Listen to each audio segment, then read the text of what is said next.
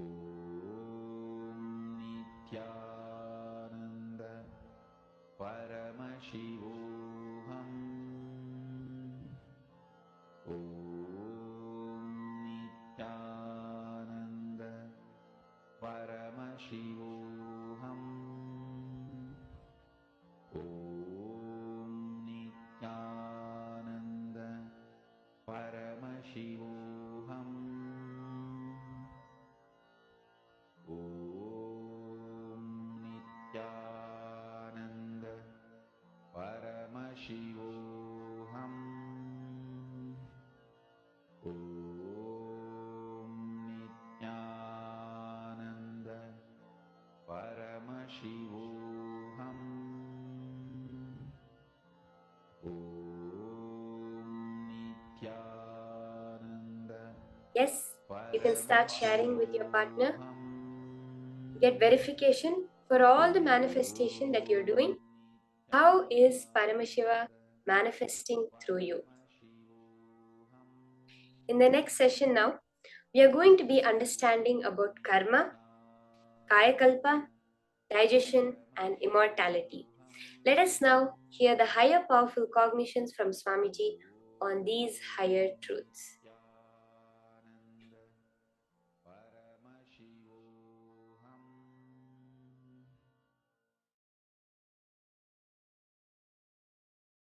Karma, the hangover of the past. Please listen. We always feel whenever we start anything, things are impossible because in the past we failed. But we forget why we failed in the past. We may not have had intelligence.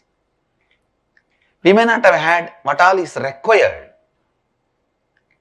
Because we did not have whatever is required and we fail, does not mean we are going to fail forever.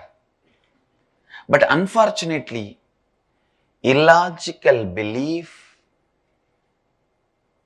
of impossibility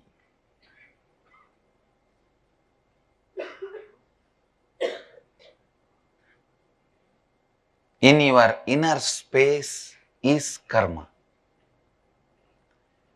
Illogical belief of impossibility. Please catch it. This is the Facebook statement today for all of you. Illogical belief of impossibility is karma. In your inner space, illogical belief of impossibility, when it becomes pattern, that is karma. If you build self-doubt, when you grow up, you are like Dhritarashtra. Developing self-doubt in course of growing up is accumulating the karma, agamya.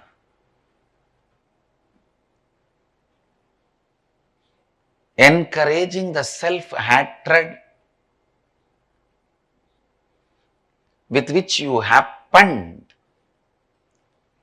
is prarabdha karma, like Shaguni. Coming down to the human body with the self-denial is sanjita karma, like Duryodhana.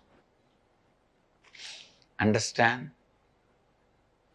Self-denial is given birth by self-doubt and nourished, nurtured by self-hatred. All impossibility is combination of these three.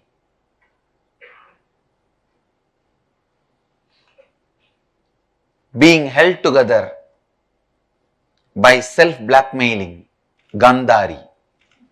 Gandhari held all the three together. Dhritarashtra, Shaguni, Duryodhana, because she is blood relative of all three. She is the head of the family of all three.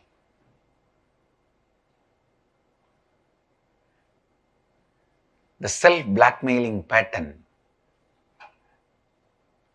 Gandhari, keeps Dhritarashtra, Shaguni, Duryodhana together. If Gandhari was not there, at least Shaguni would not have stayed with Duryodhana. Dhritarashtra would not have allowed Shaguni to stay. Understand? Even in you, the constant self-blackmailing pattern. Let me define self-blackmailing pattern.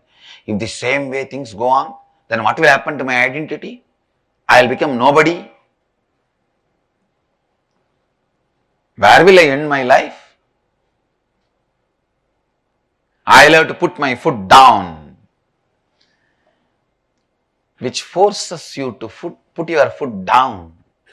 But unfortunately, whenever you want to put your foot down, you put it in your mouth. Putting the foot down is what I call self-blackmailing pattern. You always think, no, if I don't put my foot down, it will go in a different direction, it will go in a different way. What will happen to my identity? Constantly, everywhere, you think, I'll have to be living in the same way. Understand? Nothing needs to be lived in the same way. You don't need to worry, self-doubt, self-hatred, self-denial, held together by self-blackmailing pattern, leads to destruction.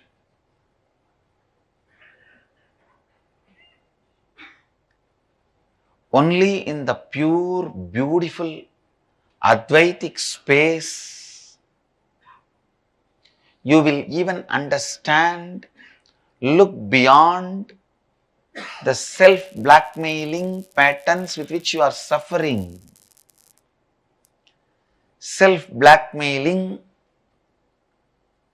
does not need to be your lifestyle. Self-blackmailing does not need to be the way you are approaching, cognizing your life.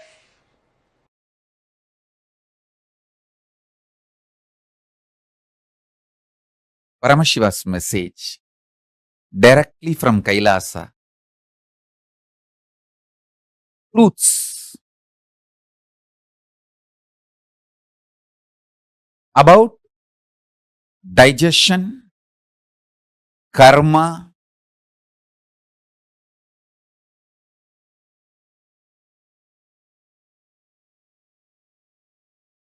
not just liberates you from millions of your patterns, the patterns are converted to power. Understand? Whenever you master a pattern, you conquer a pattern, you demonstrate your powerfulness to your pattern, the pattern gets converted into power.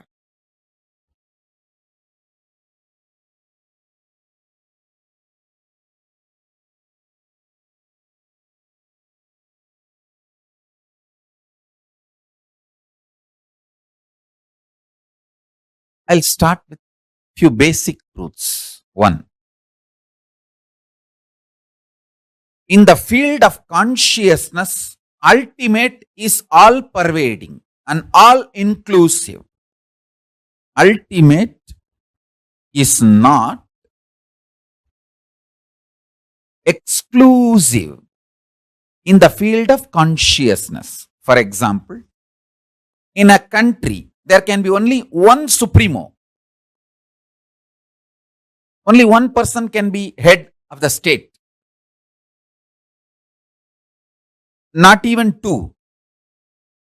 But in the consciousness field, whatever is supremo, that is all inclusive and all pervading.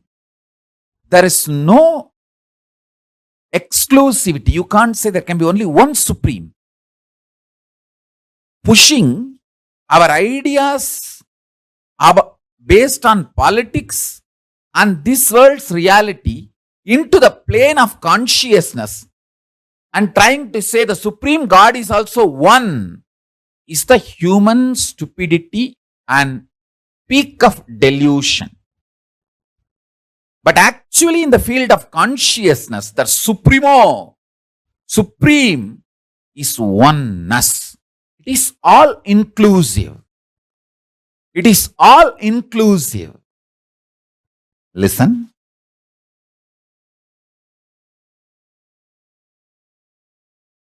It's not one, it is oneness. When Arunagiri Yogeshwara showed me, actually I asked him, show me the ultimate.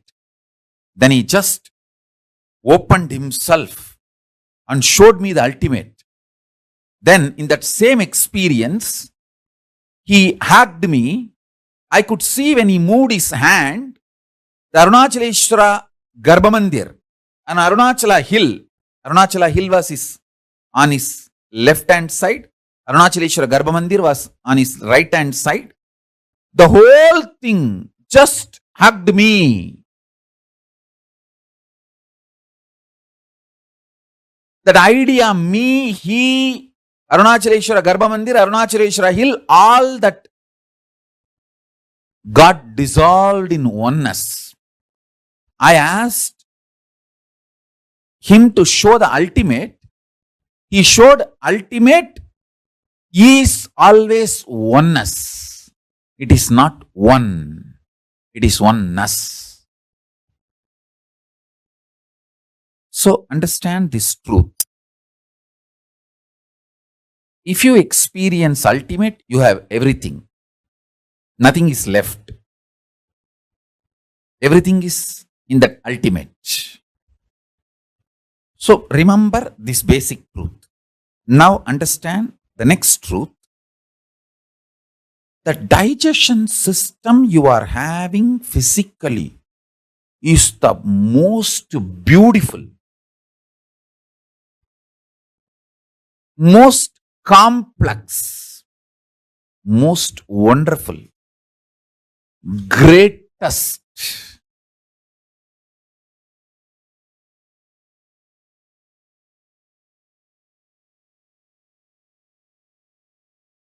most powerful digestion system in the whole universe, not just comparing with all the animals and other species,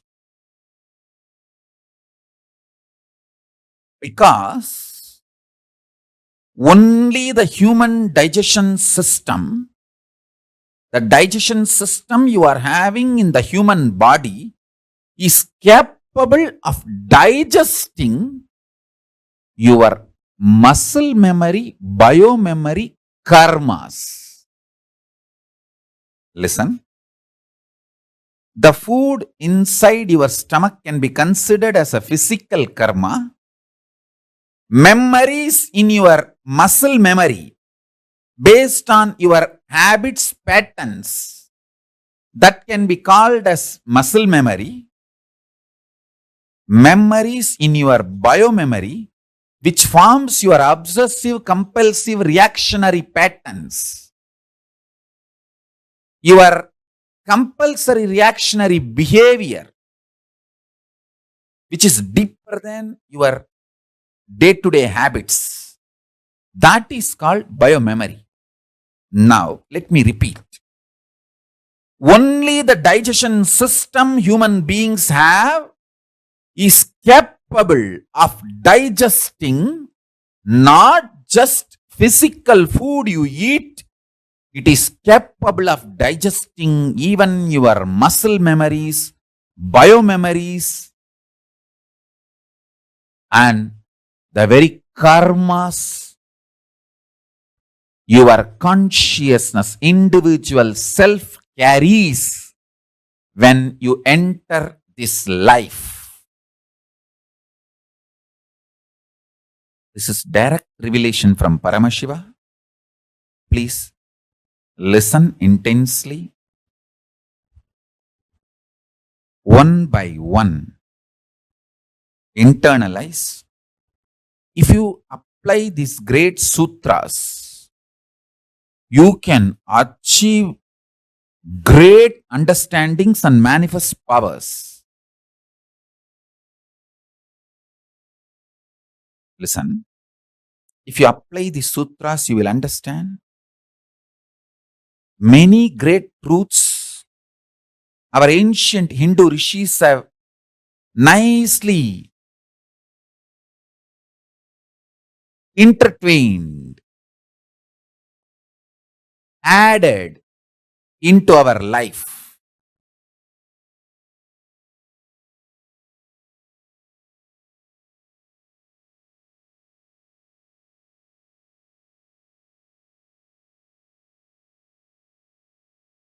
Once I asked Isaki Swamigal, he is a very poor eater. Almost once a month, very rarely twice a month, maybe once in a year, like more than 2-3 times in a month. So totally, if you count whole year, he would not have eaten more than 20 times. Whole 365 days, maximum 20 times only he would have eaten. That kind of a siddha. That kind of a personality. I asked him once, he was telling somebody that do this vrata. He was guiding somebody with the naga dosha. A karma comes by killing a snake, which is embodied divinity. Many times the snakes in the temple, in the great spiritual places, are like great siddhas, great evolved beings come in a snake body and continue their tapas. That kind of a snake, by mistake, knowingly or unknowingly, if you kill, that brings naga dosha. So somebody with a naga dosha, he was guiding that person to do certain fasting for Rahu and Ketu. I thought fasting will help the body. How can that clear certain karma? So I asked him. He had an old radio. My father's mother is like a radio addicted. Even in my house, there was a radio. She will switch on that radio and she doesn't know how to switch it off.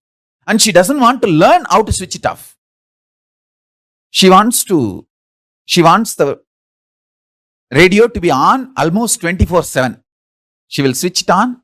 Those days, only that one Tamil channel will be there, All India Radio. And it will not be 24/7. It will be few hours. But even after that, she will not switch it off. And it will be like a going. But she is okay with that sound, but she will not switch it off. She doesn't want to miss even one program by mistake. She is like a radio addict. And same way when she comes to Isaki Swami's ashram also, she will switch on that old radio. And sometimes it will not be loud enough. So she will take that, it used to be like this size. She will take that and keep it on a small table and put her ears near that and going on listening. He switched off the radio and he said very beautifully, see how that radio works? That sound waves are there. The radio receives that waves and sings or makes the voice, volume, noise, whatever it is. If we stop the radio, it's not that the sound waves disappear, but that radio stops receiving and making the noise, making the sound. Same way, when you do fasting,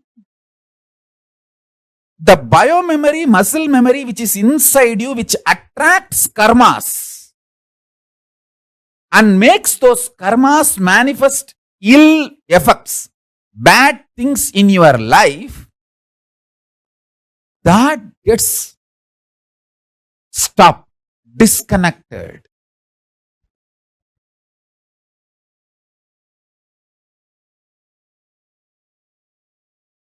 Listen.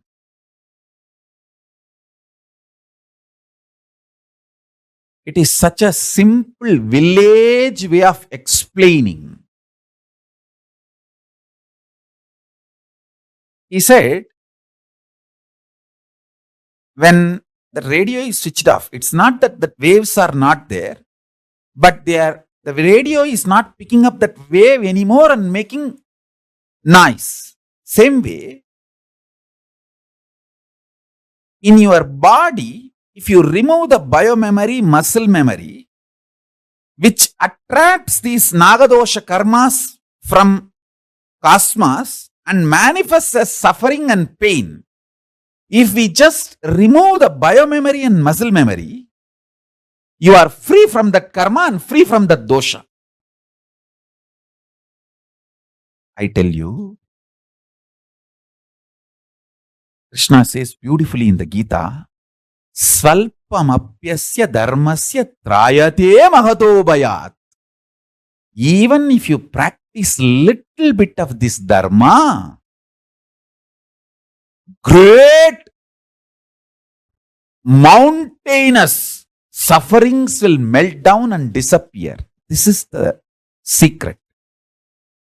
Digestion, karma, Kayakalpa, immortality. The sacred secret revelations about these four principles: digestion, karma, Kayakalpa, immortality. The great sacred secret revelations about these four principles is the message from Paramashiva directly from Kailasa to all. Now listen one by one. Digestion of karmas leads to Kayakalpa and immortality. Recognizing you are immortal makes your body enter into the space of Kayakalpa and digest all your karmas. Undigestion of karma pulls you down from the state of immortality and Kayakalpa down to the state normal human beings exist with life and death. Karma, understood from the cognition of immortality, leads to Kayakalpa of your body and makes you experience the digestion of all karmas. Digestion, understood in its real sense digests all your karmas, an ordinary kaya makes Kayakalpa dega for you and makes you immortal.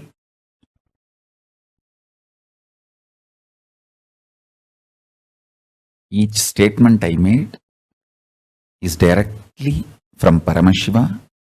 Each of these are like Akashic records, sacred truths. Your digestion energy, Jataragni, is capable of burning all the negative muscle memories, negative biomemories, rebuild your body continuously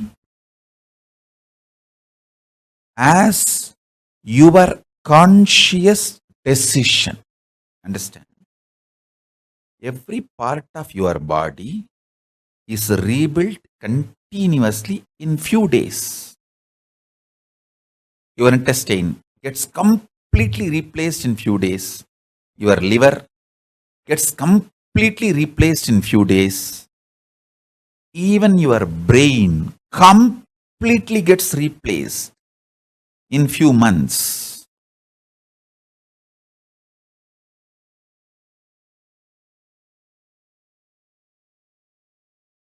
I'll give you one simple example, one incident in my own life. My gurus will insist on me every day taking neem juice. I still remember once, he did not, my Guru Raghupati Yogi, Yogananda Puri, he did not let me eat almost for 5-6 days. Maybe it was the 6th day, he did not give me food, and whenever he says I should not eat, my mother also won't give food. My mother and he was such wonderful nexus, I should say. My mother is such a sweet, compassionate person, but so dedicated to my enlightenment and the process. My gurus were doing it for me, and my gurus used to tell that they are preparing my body not only to be a yogi and live long life, healthy life, and the way they prepared my body, they said very clearly that even if after I leave the body, it will not go through any of the regular dead bodies decays. How the dead bodies go through decays, the natural decaying happening. My gurus have clearly declared that my body, even after I leave the body, will not go through any of the natural decay. It will just be a naturally mummified body. Of course, I did not understand all that at that time, and he used to tell me that that is why so much preparation we are doing. Not only no one can poison you, even if they poison your body, you will not die, you will only detox and automatically cleanse your body by its own strength, and you will live healthy as long as you want. And even after you leave the body, it will not go through any regular decay. It will just be like Jiva Samadhi, sitting in Jiva Samadhi. Anyhow, he did not let me eat for almost 5-6 days, and not only that, he was feeding me with neem juice.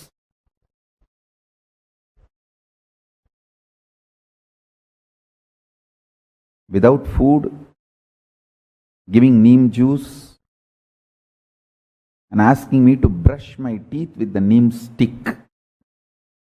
With the neem stick, I have to touch the haritaki powder as the powder. Neem stick will be like a brush.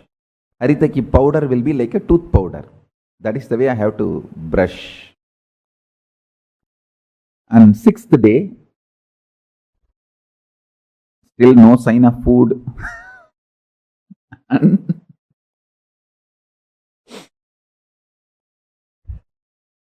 again, neem juice.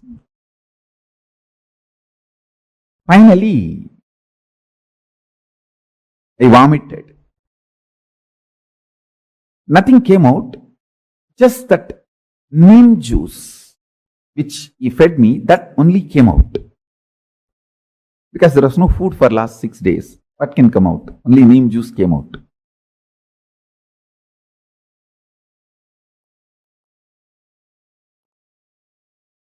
And after checking the color, he said, yes. Ronanir samanam aidichida. Ipani sapadala. It means the acid which is there in our body, which is responsible for balancing the hunger, which creates the feeling of hunger, or which creates the feeling of satisfaction. The Ronanir Samanam. That Ronanir, I don't know exact English translation of that word Ronanir. The Ronanir is not just a chemical. When it is in the body, it is a living organism which can be programmed. It means like it has its own biomemory. So, that decides the signal of hunger, signal of satisfaction is programmed in Ronanir. That Ronanir is responsible for maintaining our hunger. He said that has been balanced and programmed. And I tell you, still now, that programming they have done is responsible for my healthy, happy life. As I said, 42, can sit in Padmasana, no spare parts required, spectacles or teeth, nothing, no spare parts required. Internal or external, happy, healthy, 20 hours a day I can do my work. No medicines, no hospital visits, nothing.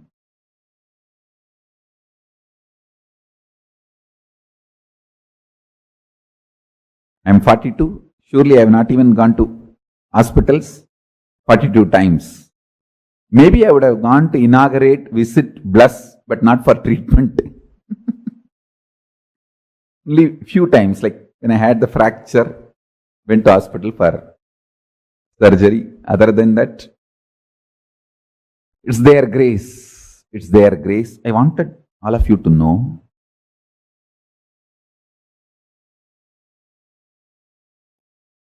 balancing of the Ronanir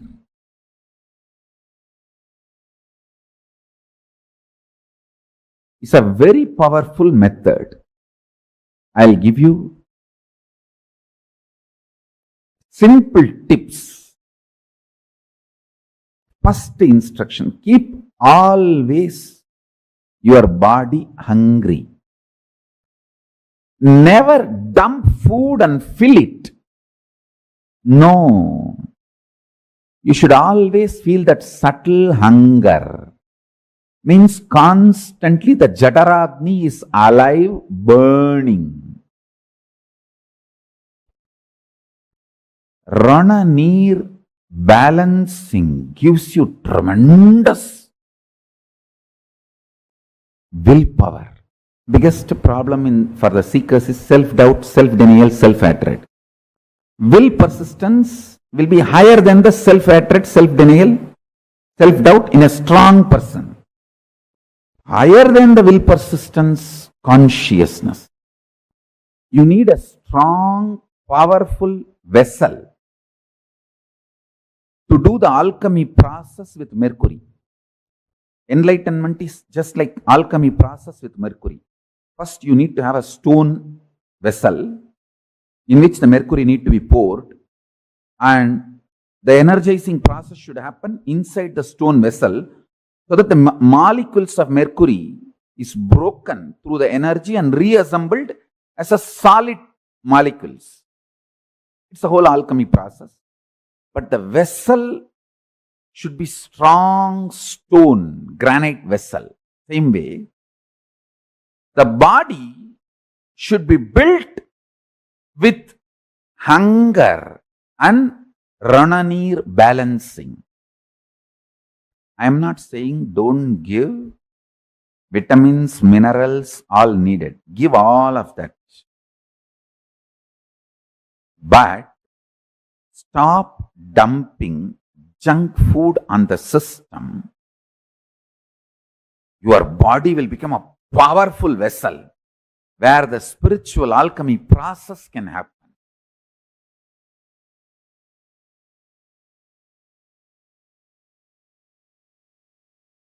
Yajnavalkya Smriti says beautifully, the best detox, Kala, Agni, Karma, Mrit, Vayu, Mano, Jnanam, Tapo, Jalam, Paschatapaha, Niraharaha, Sarve, Ami, Tuttihetabaha. Nirahara is the last but most powerful detox. Work on the body. Work on your body intensely by more and more nirahara. Keep yourself hungry. Whole day you should feel the fire of hunger.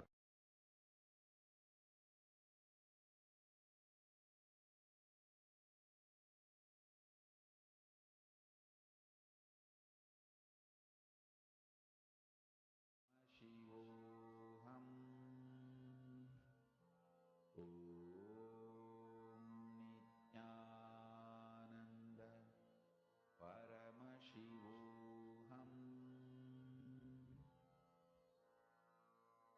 Mahamahavagyam, spiritual lullaby for samadhi, and Suprabhatam, wake up call, wake up song for Paramashiva. This Mahamahavagyam is spiritual lullaby for you to fall into samadhi. Suprabhatam, wake up song for Paramashiva to wake up in you. Just remember this one powerful cognition. This Mahamahavagyam puts me in samadhi. This is spiritual lullaby for samadhi, and Suprabhatam, wake up song for Paramashiva in me, for Paramashiva to manifest. With this one spiritual powerful cognition, chant this Mahamahavagyam.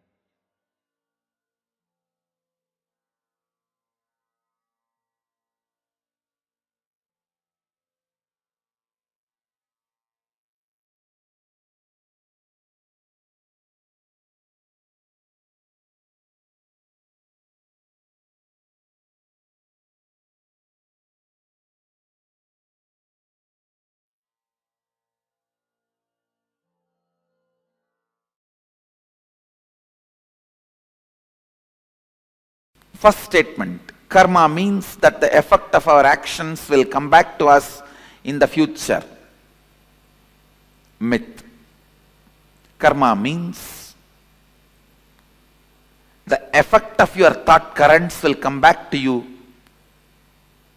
in the future till you complete.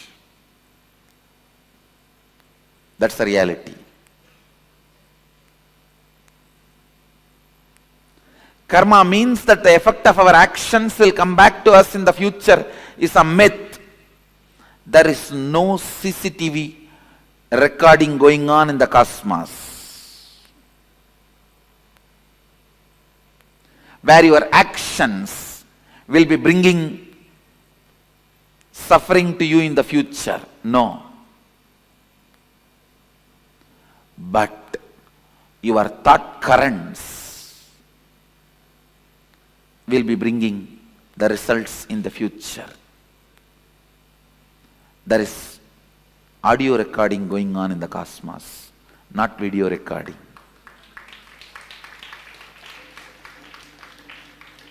Video recording means your actions being captured. Audio recording means your thought currents being captured. Cosmos has only audio recording, no video recording. Understand, cosmos has no CCTV camera. It's only video muted camera, audio recording.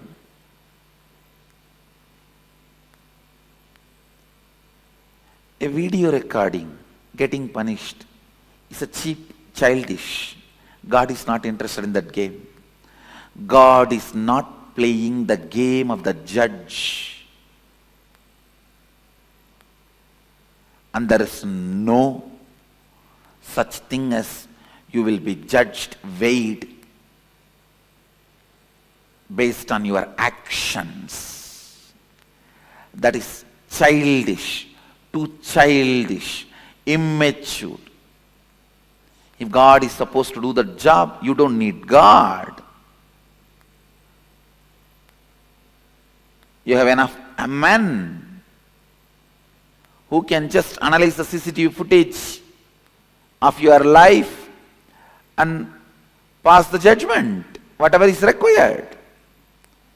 Understand, because your organ of seeing is impacting you so much than the organ of listening, you think cosmos also judges based on the action. No. Only the thought current comes back as karma, not the action current. Next statement here.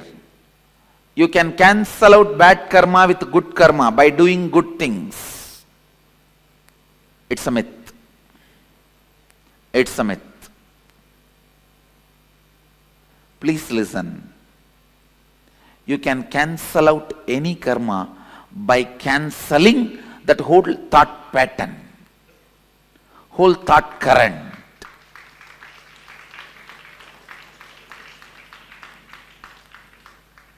If you are not able to give up even one small parts of your thought current and cause even parts of your reality, that is called bad karma. If you are able to break and give up on parts of your thought current and make parts of your reality into reality, that can be called as good karma. If you are able to break the whole thought current and go beyond that thought trend, it is called completion. So, good karma does not cancel out bad karma. Cancelling out happens only when you break from the whole thought current. The next statement. Same action by different people will have different karmic effect. Yes, it's reality. Because the action is not responsible for the karma. It is the thought current behind the action is responsible for karma. Understand cosmos as continuous audio recording but not video recording. This statement, this truth will clear tons of your questions about karma.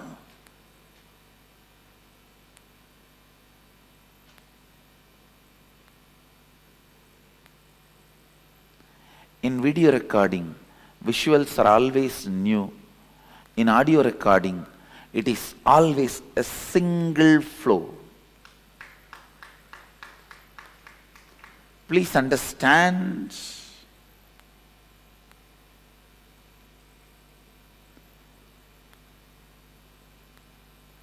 If your mind is audio recorded, don't ever think it will be a long hours together material. No, it will not be more than 5 statements, 24 hours. The same 5 statements is getting repeated in the old stupid gramophone record in different ways of getting stuck.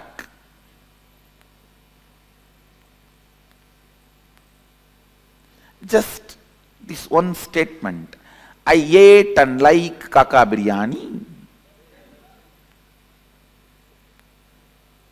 I ate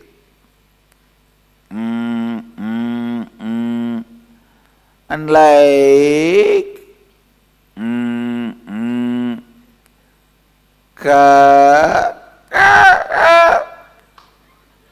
biryani.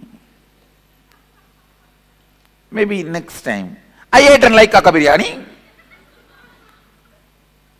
Maybe the third time, I ate and like kaka biryani.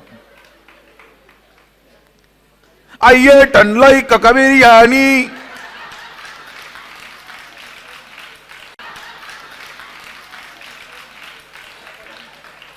That's all is your inner audio recording. Please understand.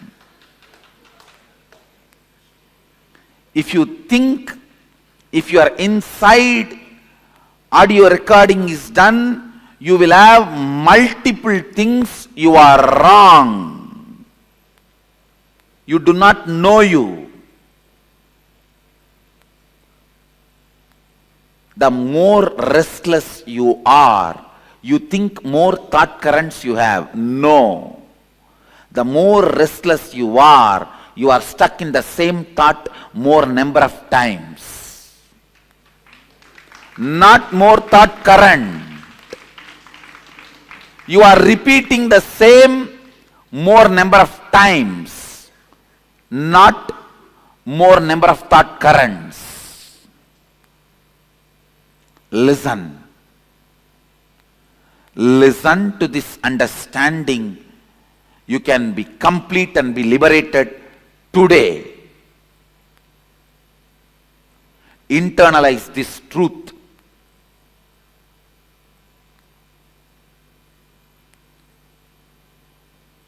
It is fresh out of the box definition of karma directly from Sadashiva.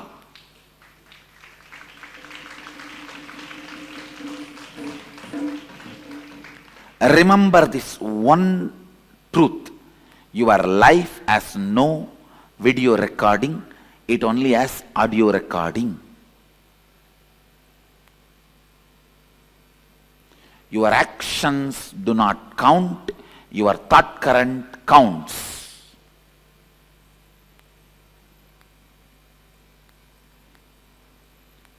Your fight with your mother, or your fight with your mother-in-law, or your fight with your brother-in-law, or your fight with your daughter-in-law, or your fight with your son-in-law, or your fight with your granddaughter does not count. You fight that counts.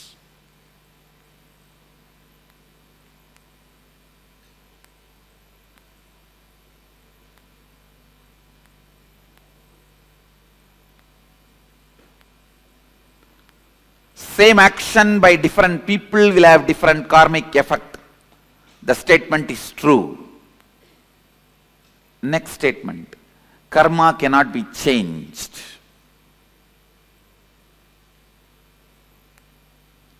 You may be thinking, I am going to say this statement is myth.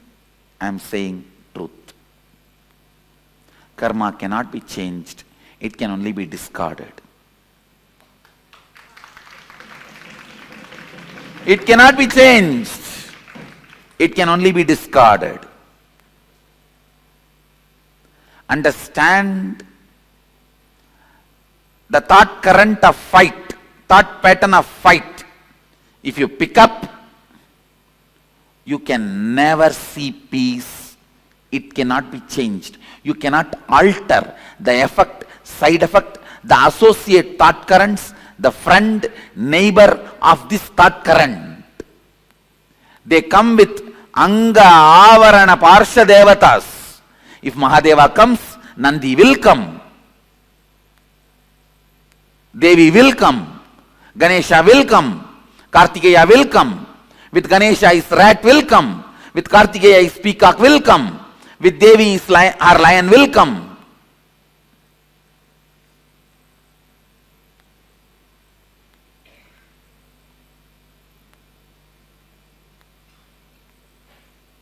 You can't change it. When you bring the thought current of fight, all the things associated will come, you can't change it. Effect, side effect, after effect, everything will come, you can't change it. You will attract the same type of people who are holding the same thought current in your life again and again and again. It cannot be changed. Karma cannot be changed. It can only be discarded.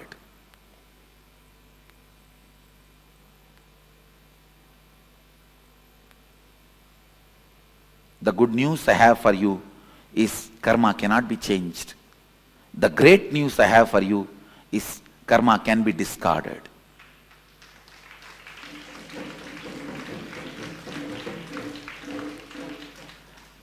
The moment you discard one thought current, suddenly you will see not only you are entering into the next level of your existence, you will be seeing the people who will exist in the next level surround you suddenly.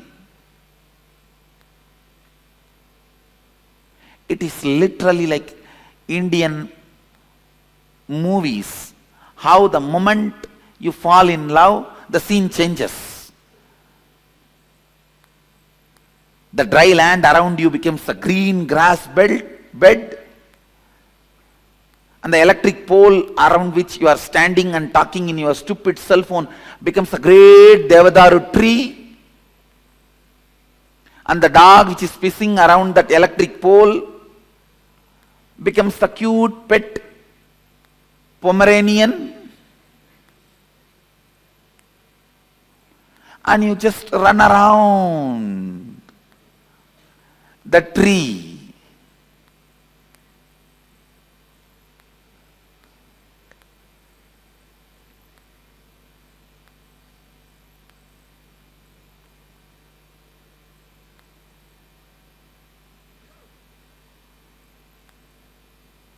Sometimes you even feel the chillness around the pole.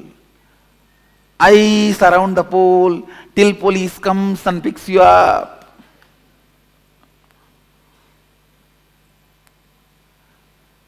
If you are just running around the electric pole, what else do you expect?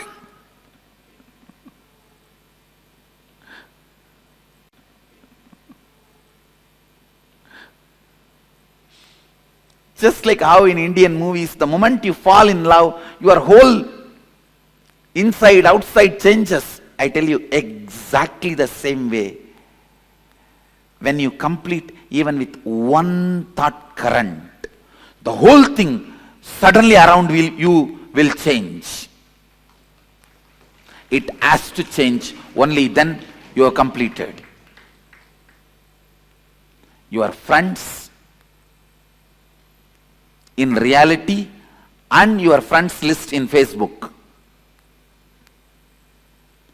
Your likes in reality and your likes in Facebook. You are right, wrong, good, bad, everything suddenly will change.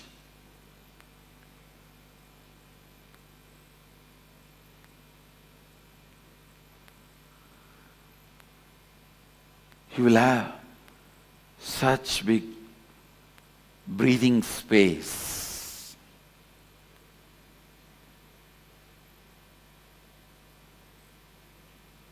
You will have that breather.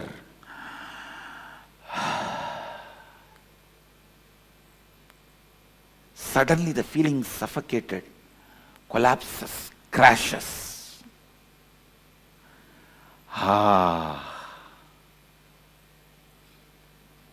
That becomes the music of your whole being.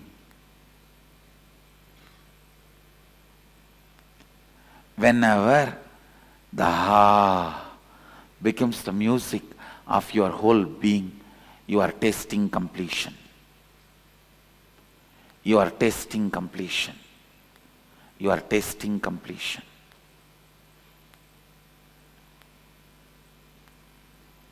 Next statement. I will not accumulate karma if I do nothing. Do I accumulate karma through action, or do I burn karma through action? This statement, I will not accumulate karma if I do nothing, is a myth. Listen, because there is no such thing as doing nothing. You can't, you don't know that space. When you achieve that space, you will not be making the statement, if I do nothing. You will make the statement, if I be nothing.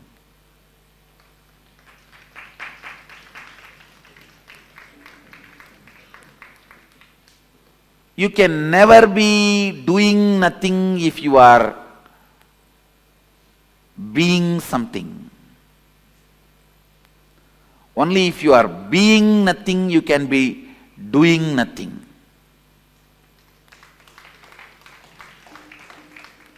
So there is no such thing as doing nothing.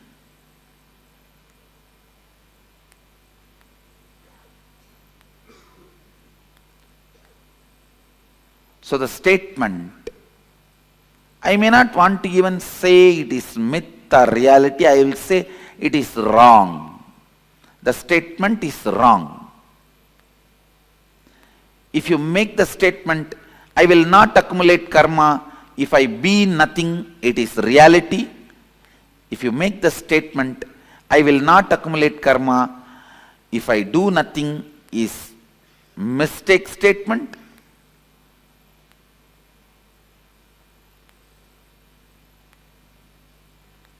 If you make a statement, I will not accumulate karma if I am doing nothing, is a myth statement.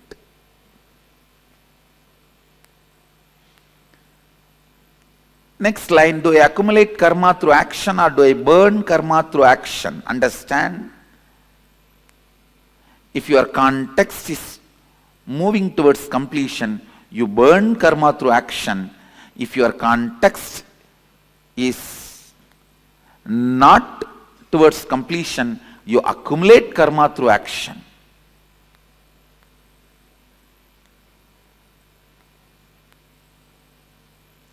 Whether you burn karma through action or accumulate karma through action is dependent on how you hold you, the context you set for you.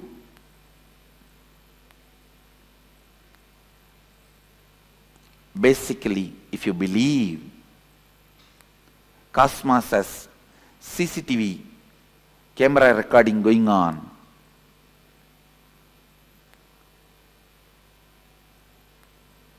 you will be accumulating karma by action, because that kind of a faith will lead to that kind of a thought current and action flow. But if you understand, it has no CCTV footage recording going on, it has only internal chip recording the audio, you will exhaust your karma through your action, because you know where you need to work is the thought current you are having, not the action trend you are doing. the struggle is not supposed to be done to wake up early morning 4:30. The struggle is supposed to be done to break the lazy thought current and boredom thought pattern.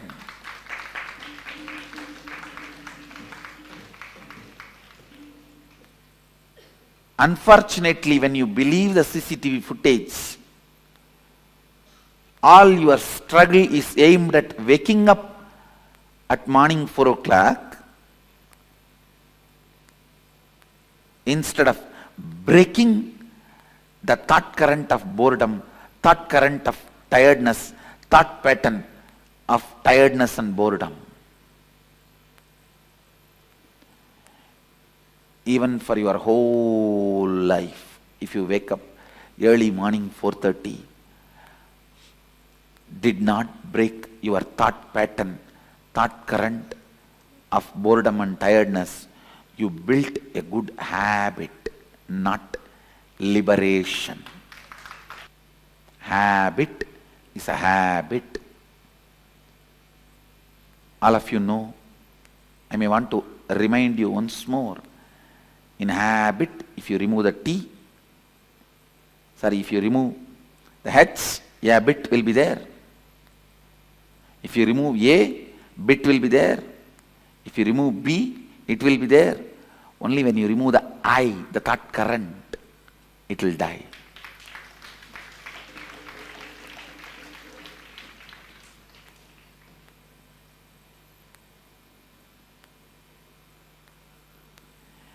Even if you work whole day in Microsoft, did not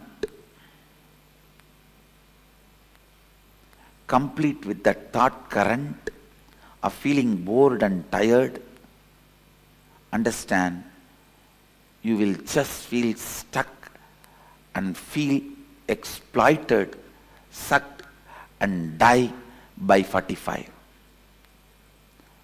After 45, if something is left in your body, that may be much worse than death.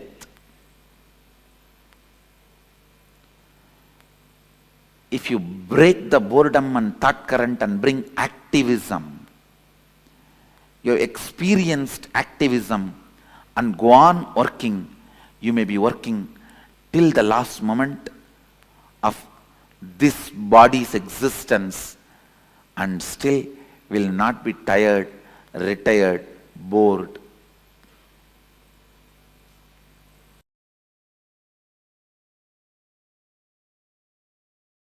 Listen.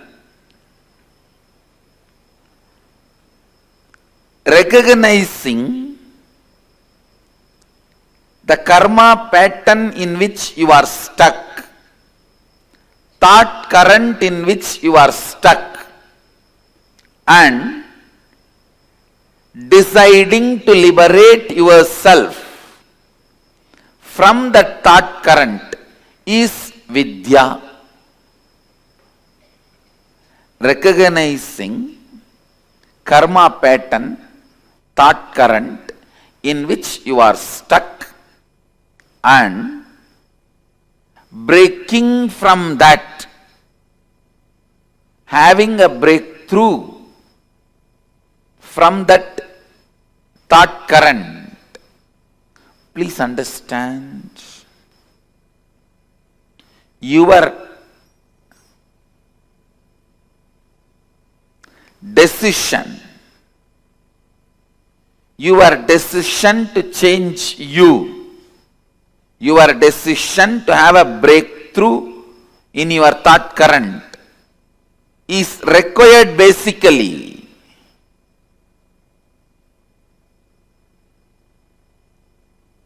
to have any breakthrough and have liberated thinking.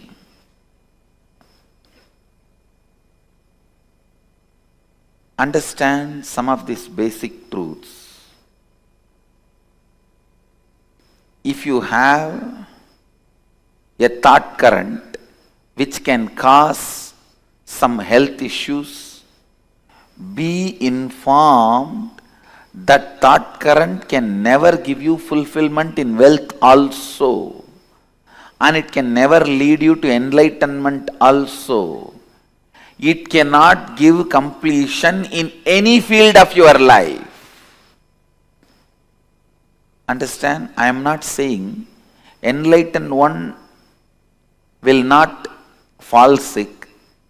All I am trying to tell you is, when you are working towards enlightenment, if a thought current is bringing sickness to you, it will not be able to bring completion to you. Means, the thought current which you are entertaining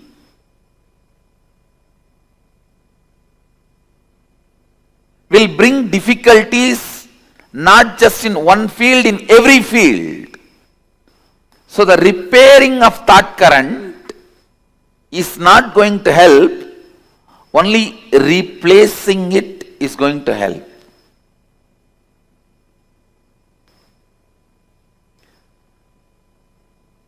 When you have a problem, do not suspect just your actions. Suspect the very you. Please understand. Do not suspect just your action. Suspect the very you. Means your very thought current, your idea about you. Suspect that very you, because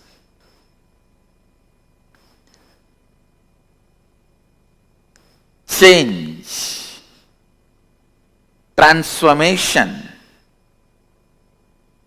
reinventing yourself, having a breakthrough from karma pattern, all this is easy and doable in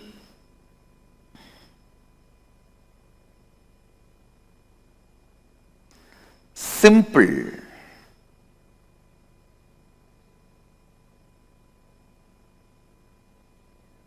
decision of suspecting your very thought current.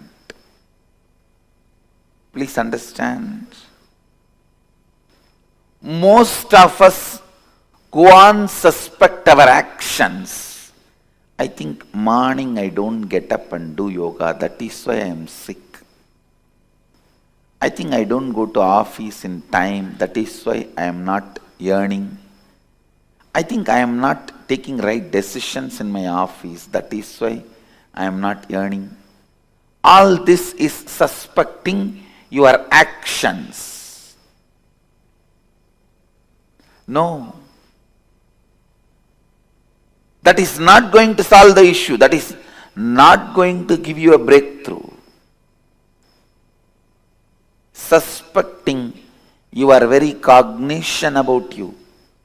See, early morning, unable to get up and go for yoga, means you have the deep cognition that is not possible for me.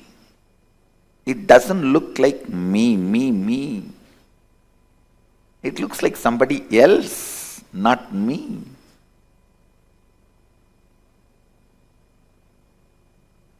The man who can doubt his thought current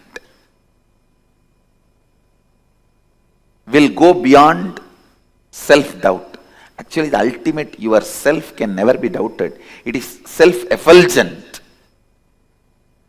Whatever you can doubt, your self-doubt, self-hatred, self-denial, SDHD is all about your thought current.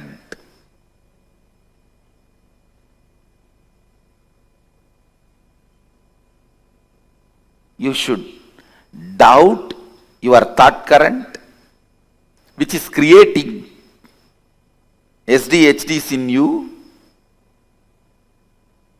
and complete that SDHD, self-doubt, hatred and denial. Please listen. Do not confuse the words. I am giving you the exact essence. The thought current which you are having about you, the cognition you carry about you, that is what you celebrate as you, even though that is not you.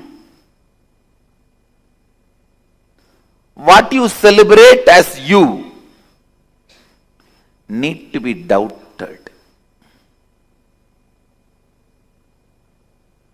And the completion need to happen for the doubt by dropping that very self which you cognize as you.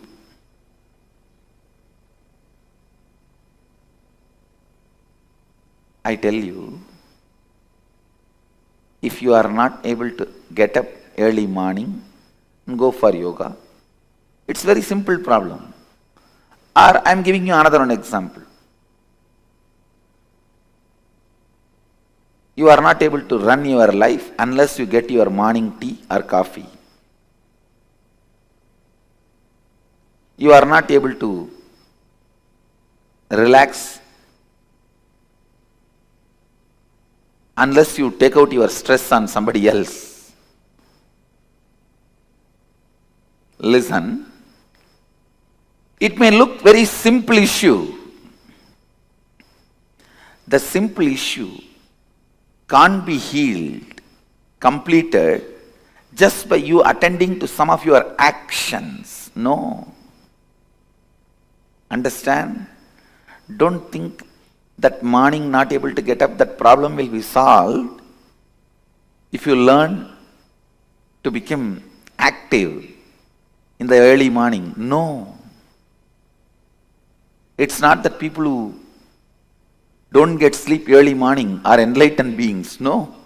You need to dig out and complete that very pattern. You need to dig out and complete with that very pattern. Why you are not able to get up? Why you are doing what you are doing?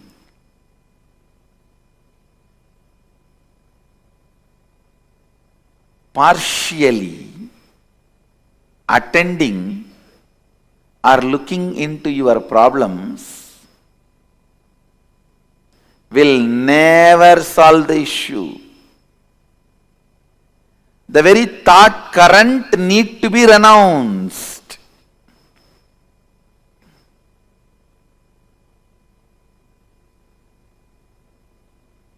If you are having headache,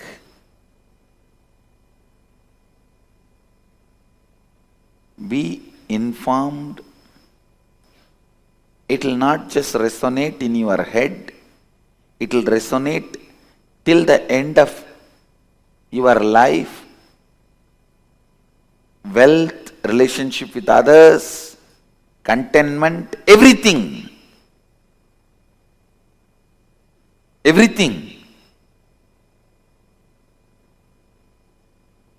Because it is the thought current. One of the most paradoxical thing in the life is, listen, one of the most paradoxical thing in the life, whenever you need to attend the whole, you attend the part. Whenever you need to attend the part, you attend the whole. It is very unfortunate. Whenever you need to attend the whole, you attend the part. Whenever you need to attend the part, you attend the whole. The very thought current with which you operate need to be replaced. The very thought current need to be renounced.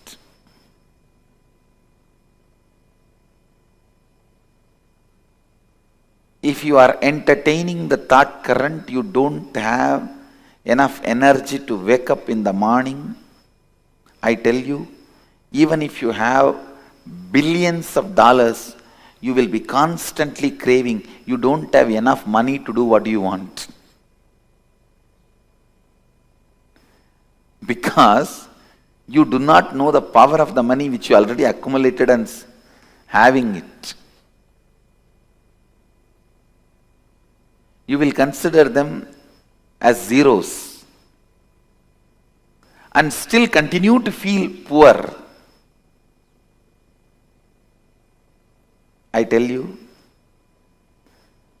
the man who feels active about himself, the kind of a richness he feels, and the man who feels stagnant about himself, the kind of a poverty he feels, I tell you, feeling stuck in your inside is the real poverty. Feeling stuck in your karma pattern. When I say feeling stuck, I define, please listen, I'll define feeling stuck. Today, you somehow wake up, do little yoga, and even go up to the level of Kirtan, Guru Puja, the 9 o'clock flat. Then for 1 week, nothing moves. Again, after a week, you attend Karma webinar and you decide to break from that pattern. Again, 2 days, things move. Again, you are back to square one, sometime even square zero. This is what I call feeling stuck in the pattern. Feeling stuck in the pattern. Understand,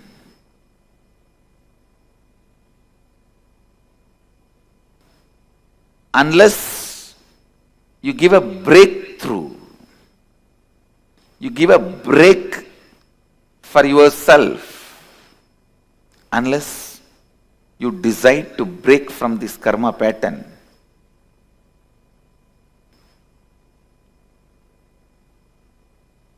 completion never happens. Fulfillment can happen only when you break from karma pattern. I tell you, I have seen millions of beings, not just human beings, Gandharva, Kinnara, Kimburuda, Yaksha, Rakshasa, Bhuta, Preta, Pichacha. I have seen all types of beings. With that clarity I am talking to you.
Nithyananda Paramashivoham. Nithyananda Paramashivoham.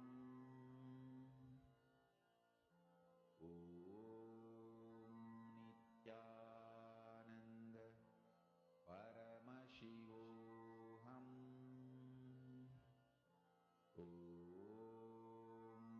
Nithyananda Paramashivoham. Nithyananda Paramashivoham. Nithyananda Paramashivoham. Nithyananda Paramashivoham.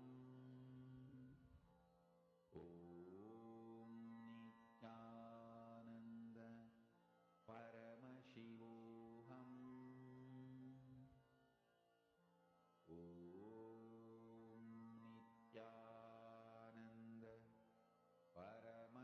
Paramashivoham.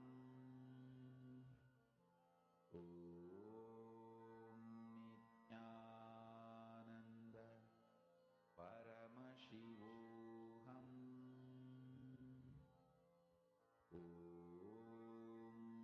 Nithyananda Paramashivoham.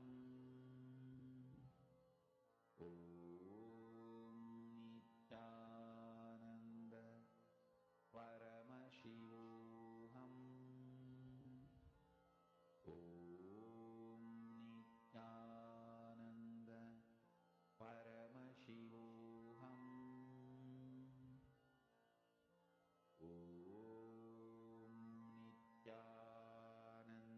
Very Swamiji has very beautifully revealed to all of us about what is Kayakalpa, what is karma, and how the effects of karma, Kayakalpa, and digestion. This is a very, very important truth. And Swamiji revealed to us about the myths on karma, right? How we can decode the karma pattern and how we can decode the different myths that is existing around karma. Now, to all the participants, every one of you sitting here, we request all of you to take a few minutes and post what is the new understanding that you have had on karma. What is the difference cognition in terms of cognition that you have had on karma? Please take a few minutes and share with us. See, all your karma patterns, every pattern that you generate, it's called a karma pattern. Like, for example, let's say you create an addiction of every morning reaching out to coffee. Understand that is a karma pattern you are generating inside of you. Every time you work for something, you create a pattern. It's a karma pattern. Any thought current is a karma pattern in you. Now, your decision, just your conscious will is powerful enough to free you from that karma pattern. The karma-centric decisions that you make. If you just understand, if you just catch precisely what Swamiji has revealed through this, you will understand the exact technique and science. Listen very carefully. All the karma pattern, recognizing the karma pattern in which you are stuck, the thought current in which you are stuck, and deciding to liberate yourself from the thought current is Vidya. For example, if you have a thought current which can cause some health issues, understand, please be informed that the thought current can never give you fulfillment in wealth also. Never lead you to enlightenment also. Fulfillment in one aspect of life, completion in one thought current will always lead to a breakthrough in another thought current. Completion in one field will always give you completion in other fields. So the repairing of thought current is not going to help. Only replacing the thought current is going to help. How many of you have some problem that you really want to get rid of? Like some thought currents that you have, which you really want to like break free from, which you really want to get rid of. Can I request each of you to post? Like, let's say you might have a habit of waking up late every day morning and you really want to get rid of that. Can I request each of you to post one habit that you really are looking to break free from? Getting irritated very soon, or you very often carry certain reaction when people tell some word. How many of you have things like that? Yes? Okay, I see yeses in the chat. Listen very carefully. Every time you create a pattern, your whole brain is processing and creating a particular pattern in you. So listen very carefully. Your brain makes the habit into a pattern. Like for example, if you see Grand Canyon, why is Grand Canyon the way it is? Because for millions of years, river or some water body has flown through it, and it has cut. So because of that erosion, there's a valley, right? Now, every pattern deeply creates a groove in you that strengthens. And that becomes a karma pattern. Understand? You can never repair. You can never say, okay, let me try to, change this pattern. No, you can never repair the pattern. You can only change the thought pattern.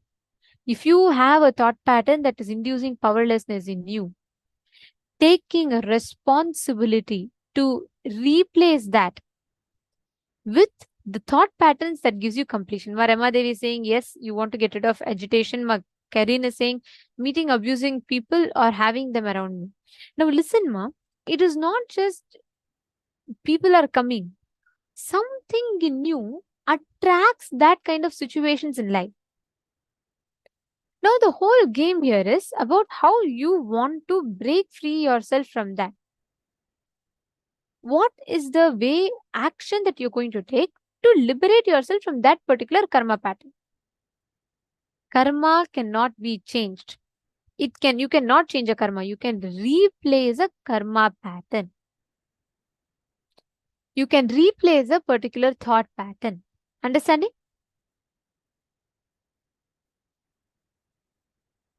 Understand, the root of it starts with all the decisions that you take which are against life. There's a very beautiful incident that it happened in the monastery campus. One of the Adinavasis, sannyasis living in the campus, she was once diagnosed with cancer in her base of her spine. Like it was a very quite serious, and she was suffering from cancer. So she came to Swamiji for healing, and Swamiji used to heal her. Every time Swamiji heals her, she'll be healed of that cancer. It was in the base of her spine. But in a few days, again that severe pain and cancer will come back. This kept repeating, and Swamiji used to heal her, she used to get the cancer back. Swamiji used to heal her, she used to get it back. This cycle went on for quite a long time. So Swamiji said once Swamiji scanned her to identify what exactly was the reason. Again and again, it keeps coming back in her body. Then Swamiji spoke to her, and Swamiji helped her identify. In her young age, she had been through some certain abusal, because of which she developed a deep hatred towards that particular part of her body, and continuously saying no to life by denying that part of the body. That part of the body caught cancer. You will be shocked. When Swamiji told this to her, when Swamiji walked her through, she was crying. She said, yes, Swamiji, I've been suffering from this. I was abused when I was young without my consent. And I suffered a lot because of it. And I started hating myself very deeply. Swamiji gave her a very powerful technique. Swamiji told her, for the next 21 days, every day, Just go to a room, take a pillow, visualize that pillow is that person. Scream, yell, cry, show your all the anger in that to that pillow. And after you finish that whole thing, just sit and deeply connect to that part of the body that you hate. Just deeply connect and offer your gratitude to that part of the body. And I tell you, she did this within 10 days. She got rid of the cancer. It never came back to her. This is the power of breaking yourself free from karma patterns. All the known, unknown karma patterns, this is the root. Karma cannot be destroyed, but it can surely be replaced. This incident was very, very powerful.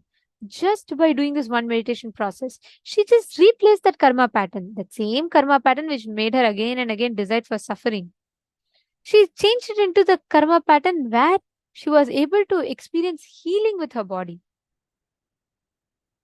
Ma Martha is asking, shutting down when kids argue. I want to enrich. Again, see, Ma. Alright, let's do one thing. Ma Martha Mann, listen very carefully. Identify the thought pattern in you which gets triggered when they don't listen. See, for example, if someone calls me, let's say, monkey, I won't feel offended. But if someone calls me, let's say, someone calls me a buffalo, that might affect me more. Why? Selective words affect someone. Selective words, the same thing, if someone calls another person, the same person calls another person a monkey, they may get affected for the word monkey, but not affected for the word buffalo. Why? Because it is not the external situation. Every external situation is triggering a thought current in you. Are you catching it? Now, there are two ways you can deal. You can try to change life, which is never going to work. People are not going to change. If people could have changed, then long back world would have been a happier place to be.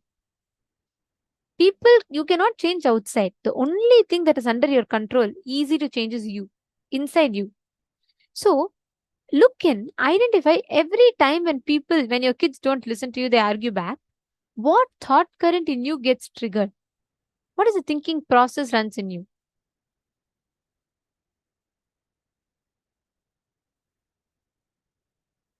So, understand, identify the thought pattern, and you can complete with it. Are you understanding, Ma'am Martha? Sit now and write. You'll actually start understanding. I request each of you, pen down all the decisions you have taken that were against life and caused you suffering. For example, you decided to, let's say you decided to not you decided to not go for something good in your life, or you decided you will not take responsibility, you decided you don't want to expand, you decided you will not do completion, you decided you will not do yoga. Take all the decisions that you've taken against life. Take a few minutes, just 5-10 minutes, sit and pen down. All the decisions you've taken against life, please pen them down.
Hope all of you have finished writing.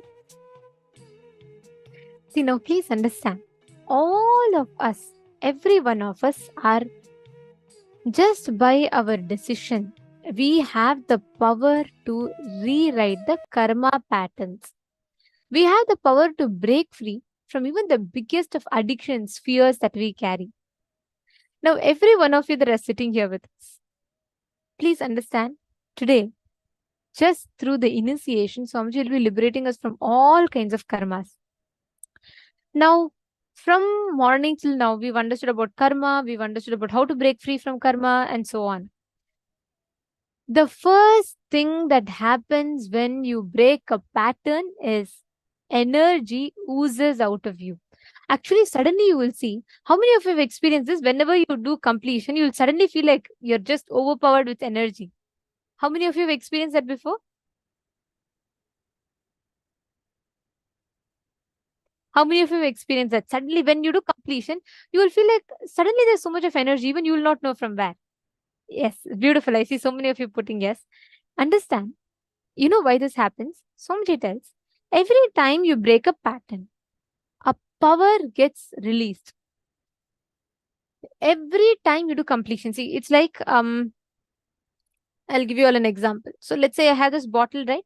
So now, if I pour the water, right? Like there's water in the bottle, and if I bend the bottle, the moment, because there's a cap, the water cannot flow any further, right? Am I right? So because there is a cap, and that cap is blocking the flow of the water is stagnant, stuck here. So this container has water, but the water is not being useful because there's a cap. Now, if I remove this cap, the water continues to flow. Simple logic. Exact same logic applies to our patterns. The water is like consciousness, powers, your identity. Your existence is Paramashiva. This cap is like the pattern. We all screw it tight, and we put the cap so tight that the water cannot flow. And we suffer with that pattern. That's what is called as root pattern. Now, doing completion, if I remove this bottle cap, what will happen? The whole water is going to flow out, correct? It will just immediately gush out. The exact same thing happens when you complete, the energy gushes out. That is why we all feel sudden surge of energy during completion. Now, the only thing we need to do, the only thing we need to understand, the only thing we need to do is apply the science of completion. And whenever you complete, whenever you break a pattern, the energy gets released in you. That energy is what is life energy, Atma Shakti, the energy of enriching. Enriching is the power of living. Every moment of your life, you can harness that power.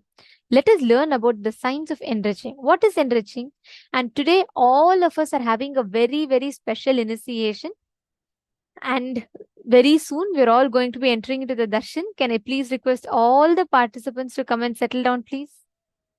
Nithyananda, can I request all the participants to please settle down? Please take a few minutes and please be seated. Very soon, the darshan is going to be starting in less than an hour. So, the next session is an important session for today's initiation. Today, all of us are going to be receiving the Apyayana Diksha, initiation into enriching. So, this session, you're going to be understanding what is enriching, how you can harness that energy completion releases in you. So, let us now listen to the revelations from Swamiji.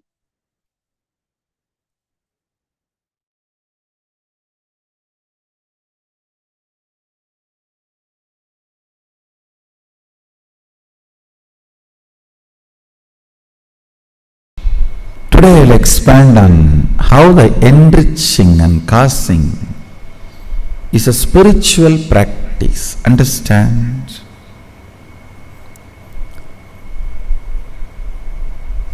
Fundamentally, the purpose of the life, not just human life, is to manifest Pindanda to Brahmanda, macrocosm to microcosm.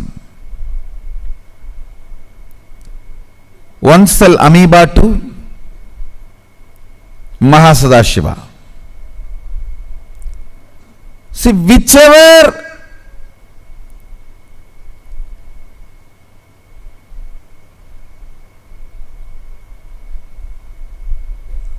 part you are in this long journey, you may be just having physical growth, or having physical and psychological growth, or physical and psychological and conscious growth, or whatever level you may be there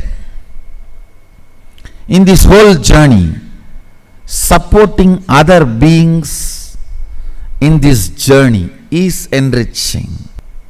Wherever you are in this long journey, helping others, enriching others is a spiritual practice. Causing others reality is a spiritual practice. Even in life, whether you want more energy in the body, health, more resources in your life, wealth, more beings to live together for your love, to share your love, give and receive, relationships. Fundamental principle is coming to conclusion to enrich and cause. Only if you decide to enrich and cause, energy will start oozing in your life. Energy starts oozing in you only when you decide to enrich.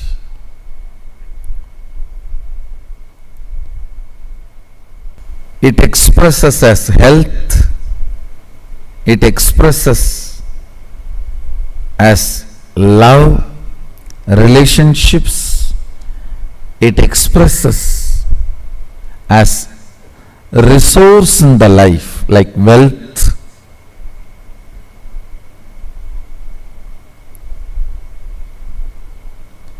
What's the biggest wealth, you know? Ability to relate with a large number of people with love is the best wealth you can have, which will never leave you.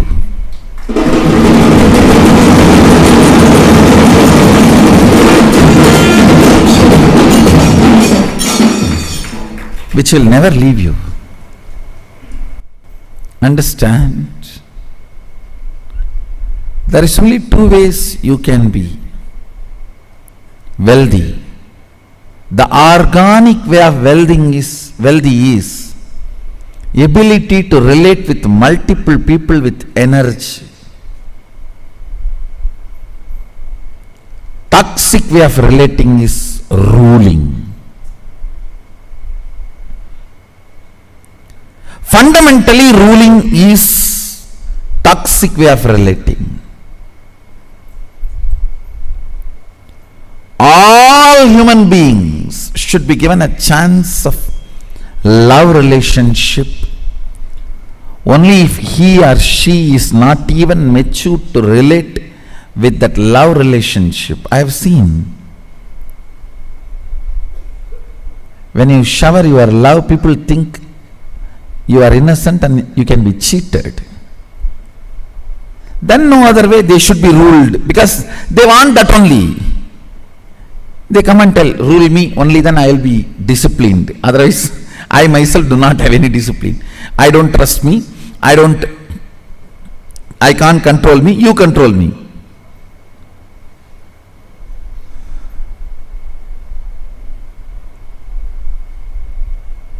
That's a toxic way of relationship. No.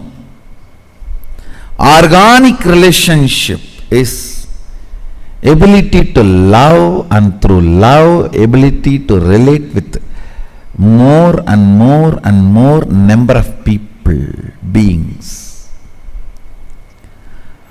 Organic wealth is your ability to enrich and inspire, get involved in people's life. I tell you, Even if you don't have this capacity, love to relate with people, learn it. That will be the best training you can have in the life. Whatever you want to become, this is the fundamental training. This will make you successful.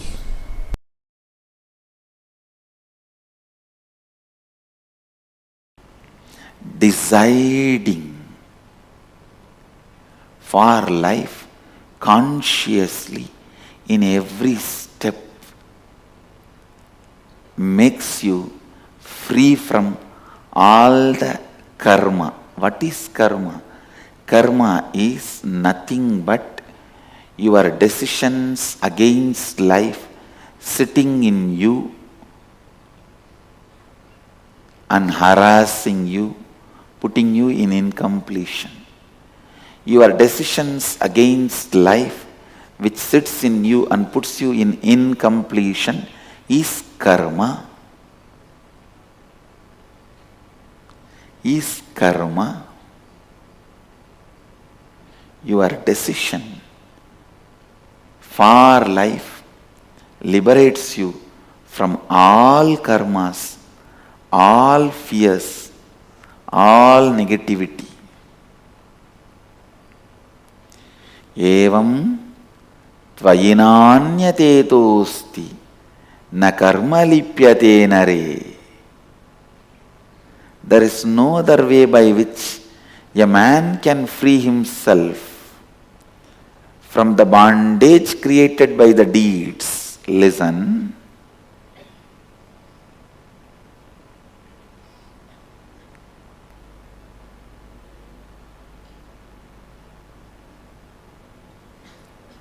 How much ever you hear all these things, you need to sit and internalize. That is why again and again I insist, come here, experience inner awakening.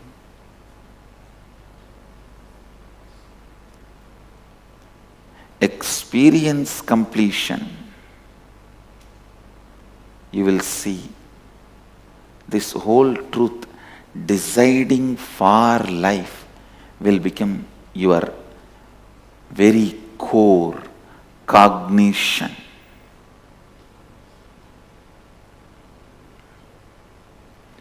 Kuruvan nevega karmani jijivishechadagun samaha evam tvayinanyate tosti na karma lipyate nare. Understand? There is no other way by which a man can free himself from the bondage created by the deeds. This is the only way you can free yourself from all your past karma. Now decide for life, work for life. I tell you. People ask me, Swamiji, in the past I have done a lot of violence. I have eaten all the animals. I have killed so many animals. I have harassed so many people. How can I get rid of the karma? The only way, Upanishad says, decide for life. Enriching is the greatest decision for life you will take. When you enrich somebody with wealth, your karma, your decision against wealth, your karma related wealth will go away. You will be free. When you enrich somebody with food, your karma, your decision against food, that will go away. You will be free from it. When you enrich somebody with a spiritual knowledge and enlightenment, all your past karma, decisions against life, bondage created by all the past deeds, all the karma will go away. You will be free from all the karmas. You will become a Jivan Mukta. You will live Advaita. Every problem you face is your decision taken in the past. Every obstacle you face in your life is your decision you took in the past, knowingly or unknowingly.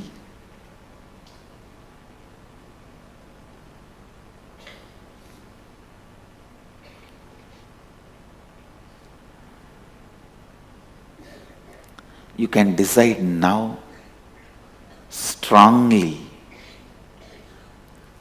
for life. You will see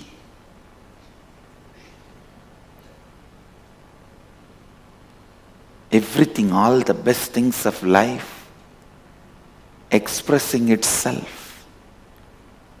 All the best things of life radiating itself. Upanishads are so clear. They are declaring there is no other way. Evam tvayi na anyatetosti na karma lipyate nare. If you want to be liberated from the karmas, there is no other way. There is no other way to be liberated from the karmas. There is no other way man can free himself from the bondage created by the deeds. Kurvan neveha karmani jijivishecha daggum samaha evam tvayinanyatetosti na karma lipyate nare.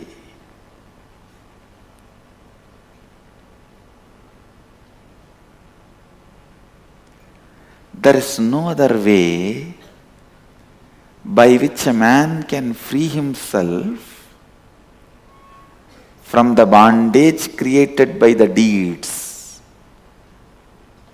Understand, if your decisions and actions have created certain bondage, only by deciding for life and acting, you will be free from those bondages. One more thing you need to know, even a laziness is an action by you out of your decision against life. So when you decide for life, the laziness, tiredness, boredom, hatred, anger, everything will melt down. Everything will be cleared. So decide, listen, decide for life. Decide for life. Decide for life.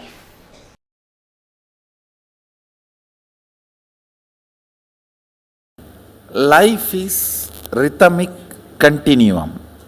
If you avoid this boss in this life, it's not that you are going to be liberated. You will project the same boss in your life continuously till you come to completion with the pattern why you are projecting the same type of people in your life. Karma sabalyam is janma sabalyam. Not changing place, person, situation. No. Karma sabalyam is janma sabalyam, means completion of the karma is completion of janma. But always what we think, somehow if I escape from this boss, I am saved. If I escape from this person, I am saved. If I escape from this situation, I am saved. Sometimes we say, okay, I need to escape from karma, but let me first escape from the situation, then I will plan. Listen, if you decide to change the karma and want to escape from the immediate problem, God will support you completely.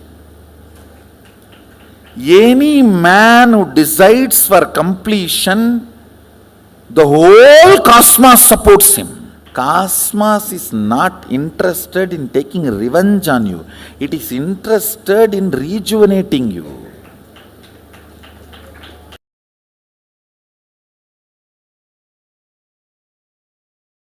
Please understand, it is the friendliness that is essence of life. It is friendliness that is essence of life. Friendliness is nothing but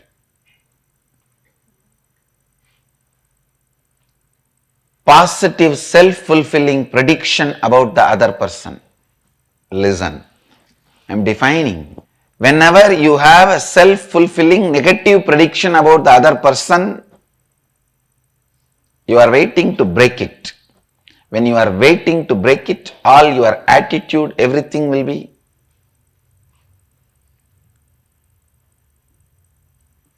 fuming with anger, agitation, irritation. Friendliness is self-fulfilling positive prophecy about the other person. All your prophecies are powerful enough for self-fulfilling. Means if you decide today your day is going to be a very bad day in the morning, it is going to be bad day. Because you know how to pick up the bad things and assemble and see. Today is a bad day. You are capable of it. You will even make it and do it. There are some blackmailing media in India does just for the news. If they want to show somebody as bad, they make news as bad and portray that person as bad. If you decide today is going to be a good day, you know how to make good day. Even if there is something wrong, you will stand and struggle, and that struggle you will make it as a, see how I responded, so it's a good day. You know how to make a good day or bad day. Any prophecy you create, it is powerful enough to fulfill itself. All prophecies are self-fulfilling. Listen. ध्यान से सुनिए. When you see a person,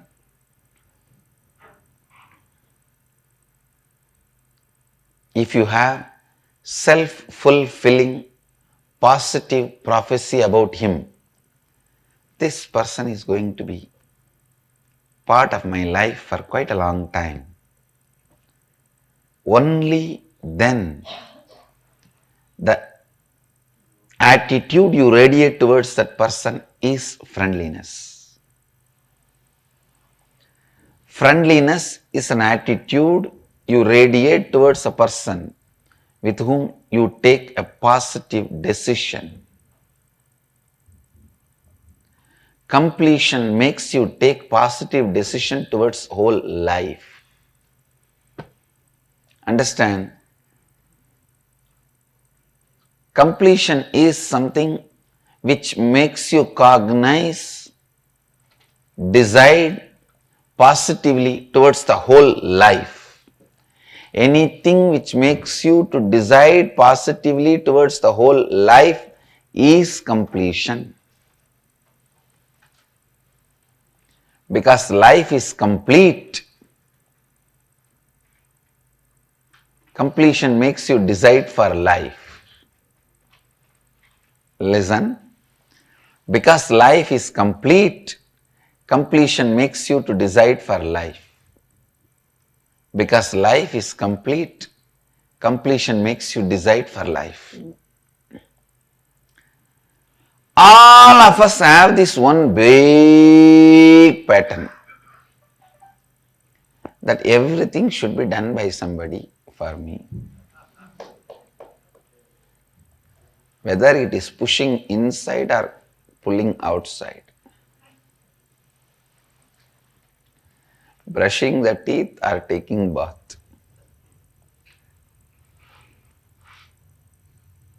Including our transformation, enlightenment. If somebody does it and just ready-made inserts into us, like a ready-made complete software, tatak.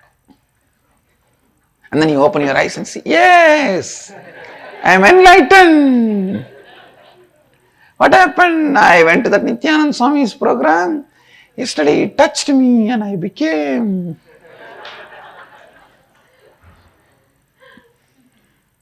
Everyone expects that everything should be done by others for us. But who is that others? Nobody knows. Please understand, when others do it, they will do it as per their specifications. Which is enlightenment for me may not be enlightenment for you.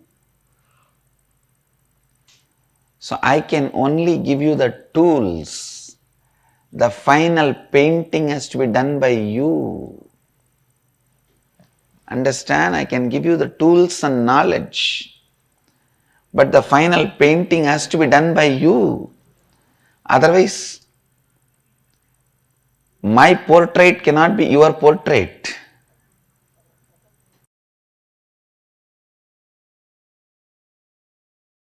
Most beautiful components of relationship, feeling empowered by the other person.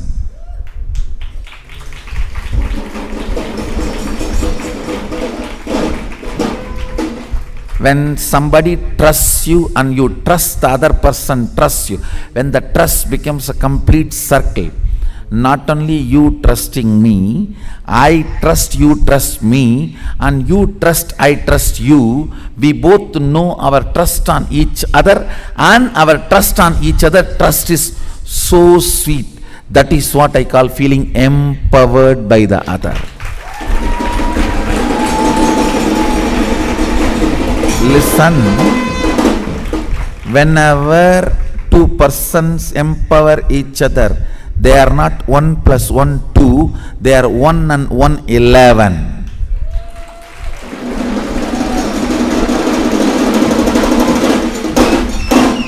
When three persons trust each other intensely, they are not 1 + 1 + 1 3, no, 1 1 1 111.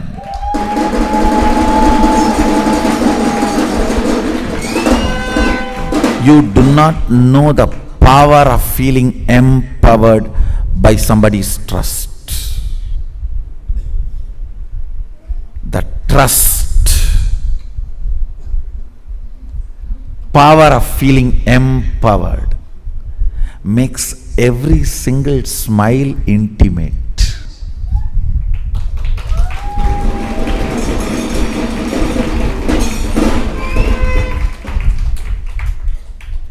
Listen,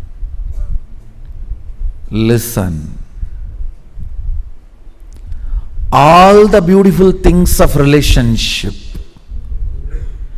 tremendous friendliness, tremendous sweetness of togetherness, just sipping a cup of coffee together, just sitting together with a cup of tea, laughing, making fun, teasing, joking, rolling and laughing.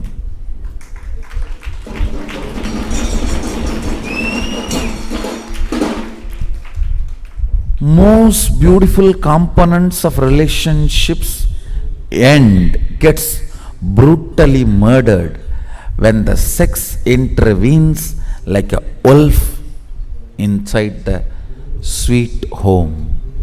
Understand? I am not talking something moralistic, no. When there is a demand or deprived feeling, I am not against sex or for sex, I am not interested in commenting on it. I am only commenting on feeling deprived or feeling demanded. when that enters, it kills all the beautiful components of relationship. Understand? Some of the most ignorant vratas, Ajnana vrata, is wealth is money, sex is relationship. These are all the worst Ajnana vratas, with which means ignorance burning life. When there is no deprived feeling or demand,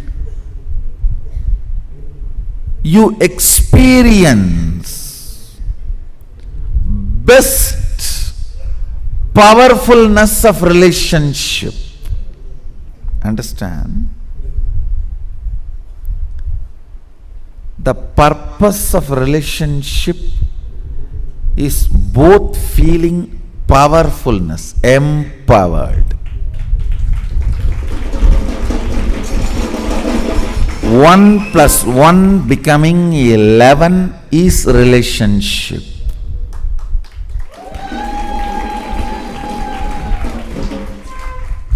That is why the statement I make looks very paradoxical. Sex destroys relationship. Sex ends relationship. Because the moment you feel you are deprived or you are demanded, you lose the ability to experience most subtle, beautiful, sweetest components of relationship. The power of trust. You know, I trust you, and I know you trust me, and you trust me that I trust you. This full circle of trust, I tell you, even if you find one being with whom you have full circle of trust, so much of feeling empowered happens.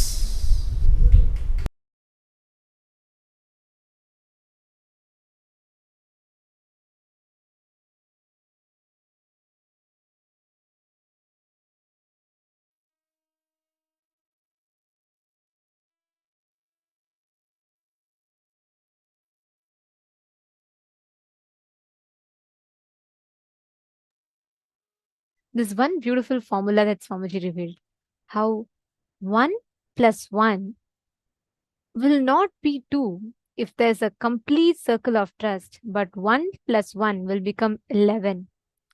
The power of living, enriching, becomes Atma Shakti, the power of living, where you experience the joy, you experience oneness, you experience that whole existence as a conscious resource for you. Such a powerful revelation about how we see life, how we can see life, how we can experience the people around us as. Can I request each of you to post what you clicked with, or what was a new understanding that you received from this session? I request all the participants to please take a few minutes and post.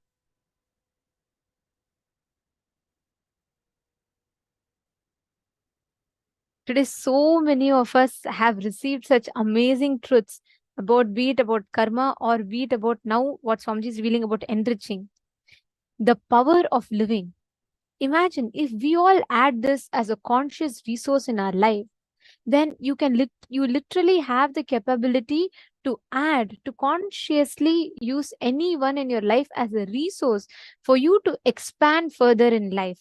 And same way, be a resource for them to expand further in life as well.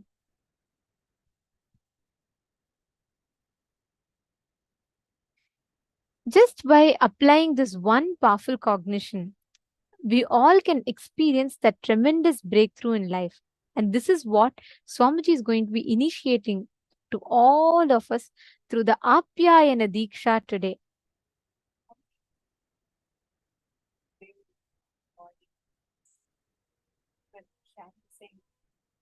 extraordinary clips we are having, we are experiencing when Swamiji revealed to us about what is karma and how karma is not the action. Cosmos does not do CCTV recording, but this audio recording of what's happening inside us.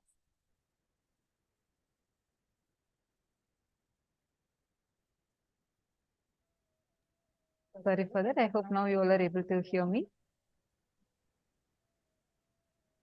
Yes.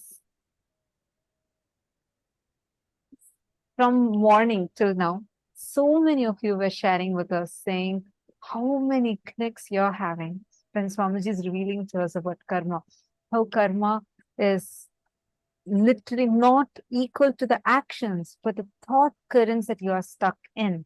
And such extraordinary breakthrough revelations where just by listening to which you'll be liberated from it.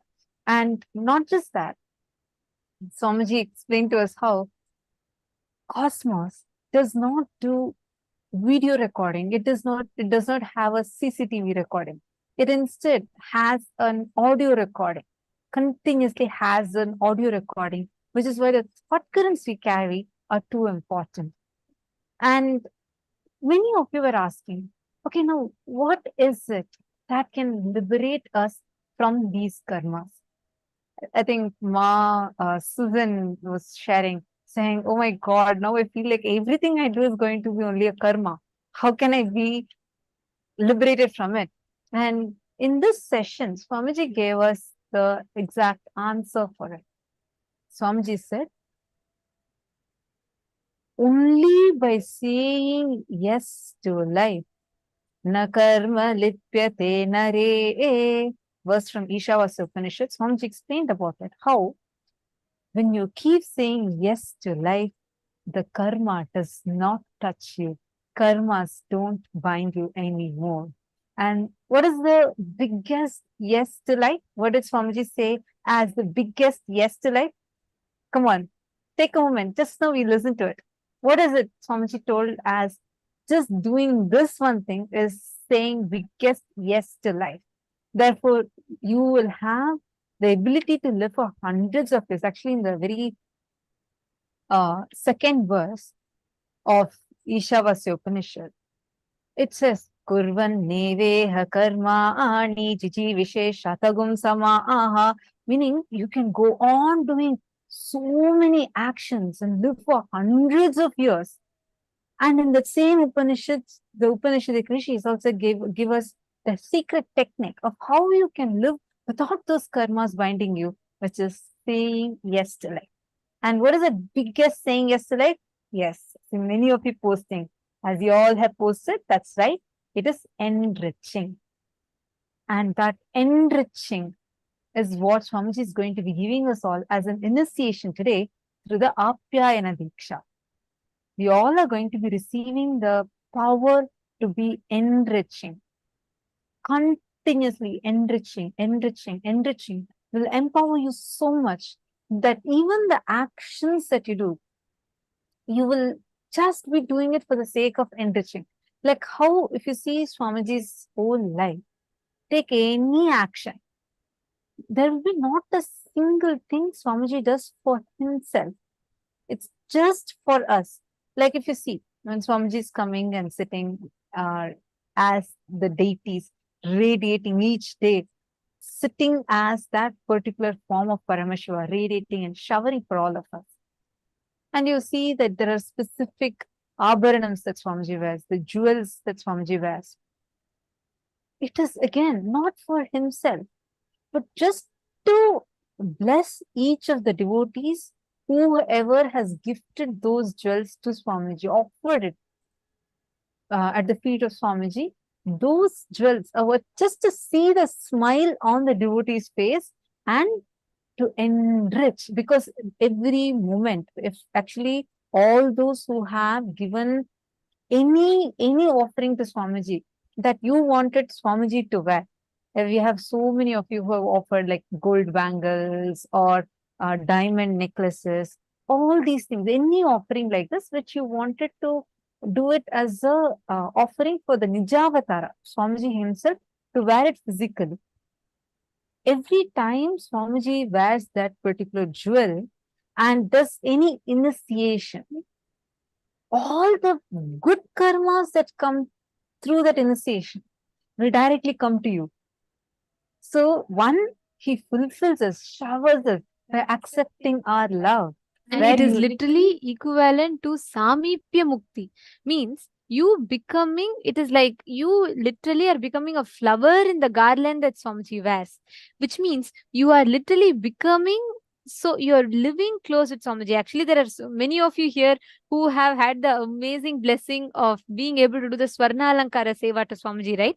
Where you have offered some jewelry, something that you would like to adorn Swamiji with. And Swamiji has accepted the offering, and Swamiji himself has worn those jewelry for the darshan. Any of you who have experienced, who have offered, will know exactly what we are talking about. Whether Swamiji drinks from the cup that you gave to Swamiji, or whether Swamiji wears the chain that you offered to Swamiji. Each time, you will literally feel like you are there, like Swamiji is accepting you directly. So that even through that smallest of act that Swamiji does, he continuously enriches. See, one important thing we need to learn is every action, whatever Swamiji does, there is zero thing that Swamiji ever does for himself.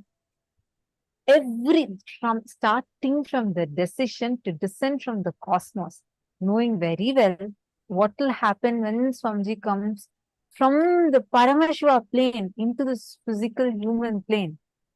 Knowing very well all the things that the humanity would do back to him, he decides out of the immense compassion and enriching to descend down, to enrich all of us and enlighten all of us.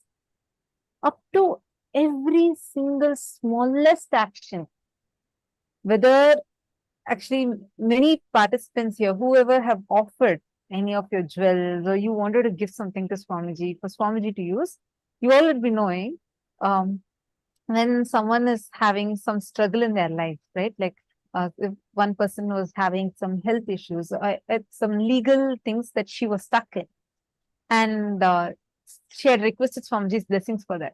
So just to take care of that issue, Swamiji said, or whatever gift that person had given to Swamiji, whatever offerings, Swamiji took all those and wore it for that day's darshan and came, just so that whatever punya, the good karmas, see, when we all see Swamiji in the darshan and when we all receive the initiation, so much of good karma is generated. So much of good karma.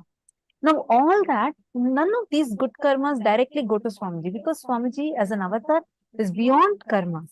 So all that good karmas will come to the people whose this jewels or that the abharanams, the items, for all this whoever have offered, these good karmas directly go to them. So thereby, once Swamiji himself will be taking care of the situation, that is one. But even through this way, Swamiji continues to enrich. Actually, anyone who feels like, I really want to offer this jewel, I want to see this jewel on Swamiji, I really want to offer this to Swamiji, you all can offer. You all have that thing, you all have the moon, great blessing to be able to offer. Anyone who feels like you want to experience that Samipya Samadhi, which means literally you feel like you are being around Swamiji, you're receiving that Samipya Mukti, where you're experiencing, you are physically near Swamiji. That is literally the experience that you gain when you offer the Swarna Alankara Seva. One thing is, whenever we see Swamiji, we all love to see, right? Each day after the darshan, the whole chat is flooded with how Swamiji looks, the different avatar, the different darshans that Swamiji is giving in the different forms of Paramashiva. And any of you feel you want to connect, you want to experience, you want to just make that offering. Whether it is you want to adorn Swamiji's lotus feet, the golusu, the anklets, or whether you want to offer a necklace for Swamiji, you want to offer a ring for Swamiji. Any of you feel like, will I have the opportunity where I can give Swamiji something and Swamiji wears that? I would like to adorn Swamiji with that. Swamiji has opened up even that opportunity for every one of us, which means any of you are interested, whether you want to offer your bangles or you want to offer your ring, you want to offer your chain, anything that you want to offer, you all can post in the chat. You can just post, I would like to offer the Swarnalankara Seva to Swamiji, and our team will reach out to you all and they will be giving you the link in which you can sign up for you to offer, and they'll guide you the further steps for that. So no matter whatever it is, any offering you want to make, go ahead and you all can make that offering. So please post in the chat. In this session, Swamiji was revealing, right? Swamiji was saying about how every moment of our life, when you start enriching, you get so empowered in life with the ultimate conscious resources. If you just experience enriching, whatever, any which way that you can, if you just decide to go on enriching, you will see the happening. Every situation in life will give you that exact experience. Today's darshan of Bhikshadana Murti, the form of Paramashiva, Bhikshadana Murti, Shardulahara Murti, forms of Paramashiva. All of these forms of Paramashiva signify exactly this happening. The ultimate enriching. Paramashiva himself comes down to enrich. So we will now be chanting the Dhyana Shloka of this form of Paramashiva. We request every one of you to sit straight with your head, neck and spine in a straight line. These Dhyana Shloka are the sacred mantras that describes that particular form or that particular manifestation of Paramashiva in a language that we can understand. We will now be chanting the Dhyana Shloka. Chaturbhujam trinetram cha nagnam chaiva smritananam bhasma dhigdam vidrumabham katyam pannaga samvratam avratalankrato bhrungi padam paduka samyutam dakshinam tatkaragram tu harinasyanugam bhavet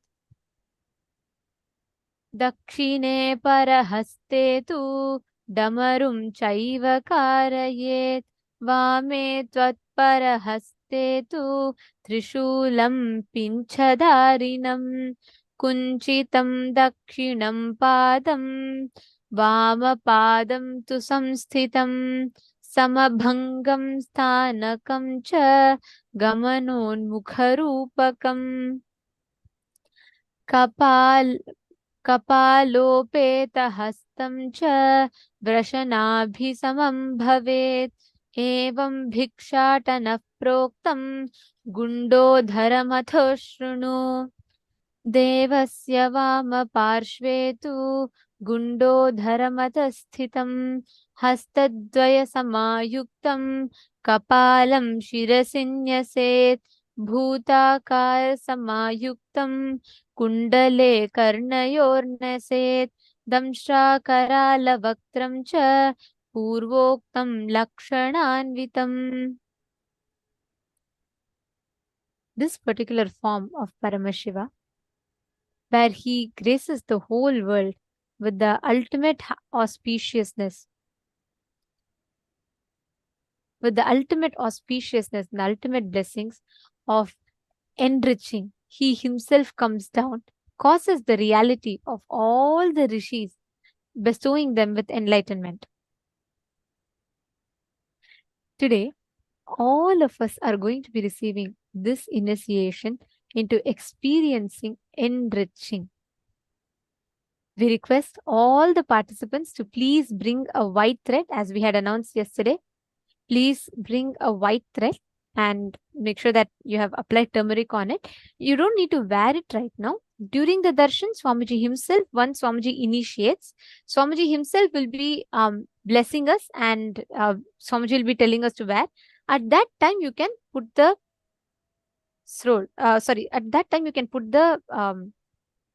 thread on your wrist. Also, Swamiji very beautifully explains, when you wear the thread, every time your pulse beats, that is why you have to wear it on your left wrist. Swamiji tells, when you tie the thread on your left wrist, Every time your heart beats, which means whenever life is pulsating in you, and it will remind you that you have to enrich. It will remind you that life is for enriching. That is why today's initiation, during the initiation, when Swamiji himself will actually announce. So you all can tie the thread when Swamiji announces it around your wrist, and you will this forever, as long as the thread remains, it will keep reminding you every time the heart beats. It will remind you are living to enrich, you're living to enrich, you're living to enrich. So that is a beautiful initiation that we are going to be receiving today. I request every one of you to take a few minutes and please keep the thread in front of your camera. Keep it ready. You do not have to wear it now. Yes, you can just keep it ready and you can wear it during the initiation. And I also wanted to share, see, today the darshan you all are going to be receiving is this form of Paramashiva as Bhikshatana Murti. The form is so beautiful, as we all saw in the Dhyana Shloka, and we saw the picture, right, of the deity right behind Swamiji. You will notice that in one hand, Paramashiva is carrying the Brahma Kapala, literally the begging bowl. And in one more hand, he'll actually be feeding a deer. It represents perfect enriching of Paramashiva. Literally, when he comes with a begging bowl, he takes away all the karmas that they have through the Brahma Kapala, swallows your karmas and burns your karmas, liberates us from the karmas. And through the other hand, when he's giving the grass to the deer, through which he is continuously showering us, and showering us, removing all the negative karmas away and showering us all with so much of auspiciousness. Understand? Today, anybody, whoever wants to offer anything, you can offer to Swamiji today. It is a very, very, very auspicious day. And anybody who wants to offer Pratyaksha Pada Puja to Swamiji, and all the karmas will just get burnt away just by offering Pratyaksha Pada Puja at Lotus Feet of Swamiji. You will see the power of today's darshan. All of a sudden, the patterns you've been struggling with, the thought currents that you've been struggling, feeling stuck with, will be suddenly losing its power over you. You'll feel like, oh my God, something just disappeared from me. I feel so